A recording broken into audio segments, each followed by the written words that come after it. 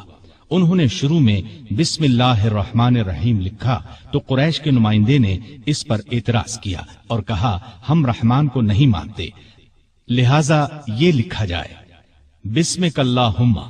رسول کریم صلی اللہ علیہ وسلم کی ہدایت پر سیدنا علی نے یہی لکھ دیا۔ اب آپ نے ان سے فرمایا لکھو، یہ وہ شرطیں ہیں جو محمد رسول اللہ صلی اللہ علیہ وسلم نے قریش سے طے کی ہیں۔ سیدنا علی نے الفاظ لکھے تو قریشی نمائندے سہیل بن عمرو نے کہا جب ہم آپ کو اللہ کا رسول نہیں مانتے تو پھر صلح نامے میں یہ کیوں لکھا جائے، لہٰذا آپ محمد بن عبداللہ لکھوائیے۔ اس پر آپ نے فرمایا بے شک میں اللہ کا رسول ہوں، لیکن اے علی یہاں لکھ دو محمد بن عبداللہ۔ یہ سن کر سیدنا علی نے عرض کیا اے اللہ کے رسول صلی اللہ علیہ وسلم، مجھ میں تو یہ ہمت نہیں ہے کہ میں اپنے ہاتھ سے رسول اللہ کا لفظ مٹا دوں۔ ان کی بات سن کر رسول اللہ صلی اللہ علیہ وسلم نے اپنے ہاتھ سے رسول اللہ کے الفاظ مٹا دیے۔ اس کے بعد علی نے باقی معاہدہ تحریر کیا۔ جن یہودیوں کو شرارتوں کی وجہ سے مدینے سے نکالا گیا تھا وہ خیبر کے قلعوں میں جمع ہو گئے۔ بہت سے یہودی وہاں پہلے سے تھے۔ یہ سب مسلمانوں کے خلاف سازشوں سے باز نہیں آ رہے تھے، چنانچہ آپ نے ان کی سرکوبی کا فیصلہ فرمایا۔ وہ مدینے پر حملہ کرنے کی تیاریوں میں بھی مصروف تھے۔ رسول کریم صلی اللہ علیہ وسلم 1600 صحابہ کے ساتھ خیبر کی طرف روانہ ہوئے۔ سب قلعے ایک ایک کر کے فتح ہو گئے، لیکن ایک قلعہ جس کا نام قموس تھا فتح ہونے میں نہ آیا۔ جب آپ کے کئی صحابہ کی کوششیں کامیاب نہ ہو سکیں تو آپ نے فرمایا میں کل جھنڈا ایک ایسے شخص کو دوں گا جو اللہ اور اس کے رسول سے محبت کرتا ہے اور اللہ اور اس کا رسول اس سے محبت کرتے ہیں، جس کے ہاتھ پر خیبر فتح ہو جائے گا۔ دوسرے دن جب تمام صحابہ اس جھنڈے کے منتظر تھے، کیونکہ وہ سب اللہ اور اس کے رسول سے محبت کرتے تھے، رسول اللہ صلی اللہ علیہ وسلم نے پوچھا علی کہاں ہیں؟ بتایا گیا ان کی آنکھیں دکھتی ہیں۔ آپ نے انہیں بلایا، آنکھوں میں اپنا لعاب لگایا، وہ اسی وقت ٹھیک ہو گئیں۔ آپ نے انہیں جھنڈا دے کر قموس کی طرف روانہ فرمایا۔ اس قلعے کا حاکم مرحب تھا، یہودیوں کے نامی گرامی بہادروں میں سے ایک۔ سیدنا علی قموس کے سامنے پہنچے تو مرحب زرہ لگا کر اکڑتا ہوا باہر نکلا۔ سیدنا علی کو مقابل دیکھا اور بولا کیا مسلمانوں کی فوج میں تم سے بہتر کوئی آدمی نہیں؟ خیبر جانتا ہے کہ میں مرحب ہوں، ہتھیار بند، بہادر، تجربے کار اور لڑائی کے بھڑکتے شعلوں کا مقابلہ کرنے والا۔ سیدنا علی نے اس کے جواب میں فرمایا میں وہ شخص ہوں کہ میری ماں نے میرا نام حیدر رکھا، جنگل کے شیر کی طرح ہیبت ناک اور بہادر، میں دشمن کو آنکھ جھپکنے میں ختم کر دیتا ہوں۔ مرحب نے آگے بڑھ کر تلوار کا وار کیا، سیدنا علی تیزی سے ایک طرف ہو گئے، پھر انہوں نے مرحب پر ایسا بھرپور وار کیا کہ ان کی تلوار اس کے خود کو کاٹ کر کھوپڑی میں اتر گئی۔ پھر فوج کو لے کر آگے بڑھے، قلعے کا دروازہ توڑ کر اندر گھس گئے۔ اس طرح قموس بھی فتح ہو گیا۔ سارے خیبر پر مسلمانوں کا قبضہ ہو گیا۔ واپس لوٹے تو آپ صلی اللہ علیہ وسلم نے ان کی پیشانی کو چوم لیا، فرمایا اللہ تجھ سے راضی ہوا اور میں بھی۔